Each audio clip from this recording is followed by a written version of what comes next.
এই দৃশ্য সার্বিয়ার বেলগ্রেডে। দেশটির রাজপথে এমন দৃশ্য গত কয়েক দশকেও নজরে আসেনি। কেউ এসেছে পতাকা হাতে, কেউ আবার মশাল নিয়ে। প্রেসিডেন্ট আলেকজান্ডার ভুসিকে পতনের দাবিতে শনিবার এ যাবৎকালের সবচেয়ে বড় বিক্ষোভে নামে ছাত্র, কৃষক সহ সর্বস্তরের জনতা।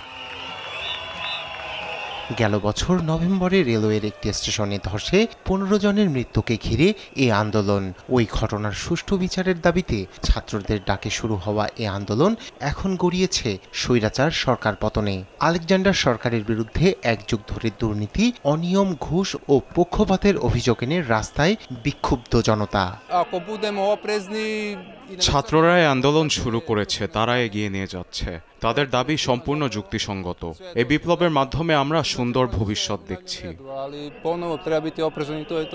তবে দুর্নীতিতে অভিযুক্ত প্রেসিডেন্টের দাবি এই আন্দোলনে রয়েছে বহির্বিশ্বের প্রভাব। পশ্চিমা গোয়েন্দা সংস্থাকে দোষারোপ করে তিনি বলেন তাকে ক্ষমতাচ্যুতের ষড়যন্ত্র চলছে। আর ছাত্ররা বলছে তারা বিরোধী দলের অংশগ্রহণ ছাড়াই এই আন্দোলন এগিয়ে নিচ্ছে।